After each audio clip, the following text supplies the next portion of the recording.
일본을 경유해 한국을 관통한 제6호 태풍 카눈이 11일 오전 6시 평양 근처에서 열대저압부로 약화되면서 소멸했습니다. 하지만 뒤이어 7호 태풍 란이 발생하였으며 란 역시 빠른 속도로 북상 중입니다. 위성 영상을 보시면 10일 낮 도쿄에서 남쪽으로 1000km가량 떨어진 오가사와라제도 남동쪽 250km 해상에서 시속 15km 속도로 이동하고 있습니다.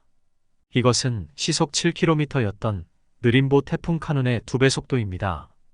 또한 태풍의 세력 또한 카눈과 비슷한데 태풍의 중심 기압은 975헥토파스칼, 중심 부근의 최대 풍속은 초속 30m/s입니다. 최대 순간 풍속은 초속 45m/s로 이는 사람과 바위를 날리는 수준입니다. 그리고 태풍 중심 반경 130km 이내 지역에서는 초속 25m/s 이상의 강풍이 불고 있습니다.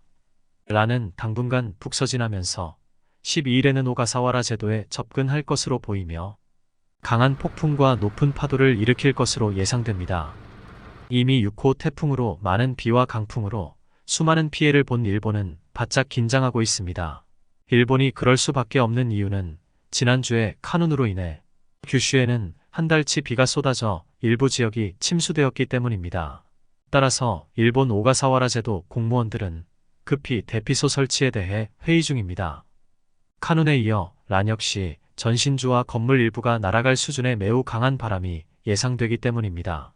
거기에 카눈의 여파로 여전히 비구름이 유입되면서 일부 지역에는 호우가 더 이어질 것으로 보입니다.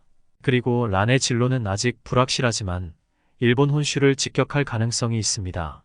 그래서 신칸센을 운행하는 JR 도카이는 태풍 진로에 따라서 13일에서 16일 사이 도쿄와 오사카 사이를 달리는 신칸센의 운행을 보류할 가능성이 있습니다. 한편 현재까지의 란의 예상 경로를 보면 우리나라에는 영향을 주지 않을 것 같지만 카눈은 2차례의 급방향 전환으로 한국, 일본, 대만 3개국을 동시에 타격한 태풍으로 기록됐습니다.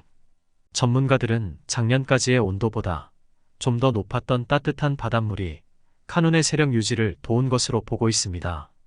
해수면의 수온이 높으면 태풍의 열과 수증기를 원활히 공급할 수 있기 때문입니다. 한반도와 일본 주변 바다의 해수면 온도는 평년보다 1도 높은 28도에서 29도에 달하고 있으며 앞으로도 지속적으로 높아질 것으로 보고 있습니다. 따라서 이런 이상기온으로 인해 예상할 수 없었던 카눈의 경로처럼 태풍 란 역시 계속 주시를 해야 할 것으로 보입니다. 그리고 카눈이 지나가면서 남부지방을 시작으로 전국 지역에 무더위가 찾아올 것으로 보입니다. 대부분 지역의 낮 최고 온도가 30도를 웃도는 날씨가 계속될 것 같습니다. 당분간 한낮에는 그늘이나 실내에서 쉬시면서 몸조심하시기 바라겠습니다. 감사합니다.